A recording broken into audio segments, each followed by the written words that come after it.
تو یہ ایمان کا تقاضا، اللہ تعالیٰ پر ایمان یہ ہوگا، والیوم الآخر، اور آخرت پر ایمان۔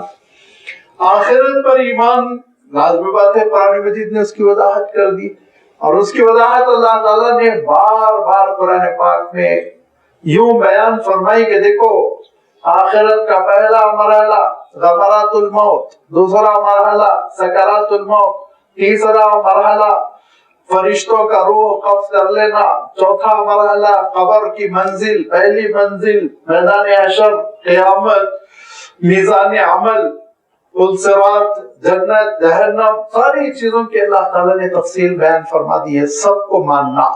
یہ ہے الایمان بالیوم الآخر، آخرت پر ایمان۔ یہ دنیا ہماری یہ سامنے کی دنیا ہے، اور دوسری دنیا جو وہ ہمارے نگاہوں سے اوجھل ہے، اس کے لیے ضرورت پڑتی ہے ایمان بالغیب کی، اور ایمان بالغیب ہی اصل ایمان ہے۔ جس کے پاس ایمان بالغیب نہیں ہے وہ مومن نہیں ہے۔ لیکن اللہ تعالیٰ نے بندوں کی سہولت کے لیے شفقت اور رحمت فرماتے ہوئے اپنے صحیفوں سے اور اپنے نبیوں اور رسولوں کے ذریعے سے، خاص طور پر اپنے آخری رسول آپ صلی اللہ علیہ وسلم کے ذریعے سے آخرت کی بہت سی حقیقتوں کو بیان کر دیا، اور بہت سی حقیقتیں ہماری نگاہوں سے اوجھل ہے، وہاں پہنچنے کے بعد ہی معلوم ہوگا۔ لہذا فرمایا کہ دیکھو اصل اطاعت تو یہ ہے، وفاداری تو یہ ہے، نیکی اور بھلائی تو یہ ہے اللہ پر ایمان ہو، صحیح آخرت پر ایمان ہو، والملائکتی، اور فرشتوں پر ایمان ہو۔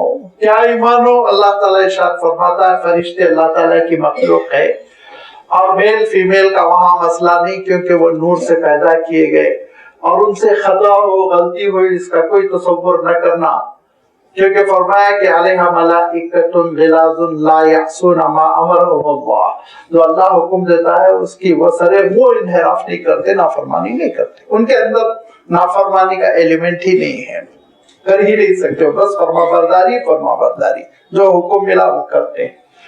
ان ملائکہ کو، ان فرشتوں کو اللہ تعالیٰ استعمال کرتا ہے اپنے مخلوق پر احکام صادر کرنے کے لیے، اور اس کی سب سے موٹی مثال یہ ہے کہ انسانوں کی روح قبض کرنے کے لیے فرشتہ آتا ہے، کیونکہ اگر اللہ تعالیٰ کسی انسان کو کہہ دے مر جا تو اس کے فراخ اڑ جائیں گے، ٹکڑے ہو جائیں گے۔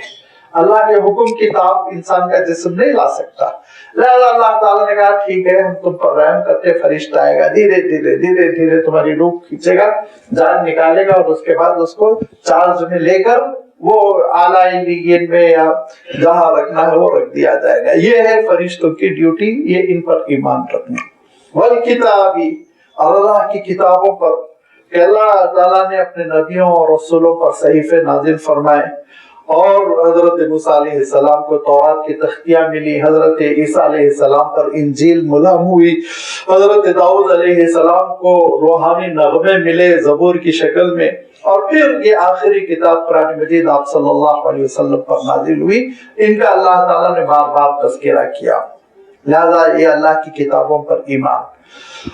اللہ تعالیٰ نے اپنی کتابوں کے سلسلے میں بھی فرشتوں کو استعمال کیا، اسی لیے پہلے فرشتوں کا تذکرہ فرمایا پھر کتاب کا، کہ اللہ تعالیٰ کے رسولوں اور نبیوں کے پاس وحی لے کر زیادہ تر فرشتے ہی آتے تھے، کہیں استثنائی حکم ایسا نہیں ہوا، کبھی حضرت موسیٰ علیہ السلام سے راست خطاب ہوا، کہیں خواب کے ذریعے سے اللہ تعالیٰ نے وحی بھیجی، لیکن معمول یہی رہا کہ یہ فرشتے اللہ تعالیٰ کے رسولوں کے پاس آیا کرتے تھے، نبیوں کے پاس آیا کرتے تھے، اللہ کا پیغام پہنچاتے تھے، اسی لیے فرشتوں کا ذکر پہلے، پھر اللہ کی کتاب کا، اور پھر نبیوں کا، کہ سارے انبیاء علیہ السلام اللہ تعالیٰ کے منتخب کردہ ہیں۔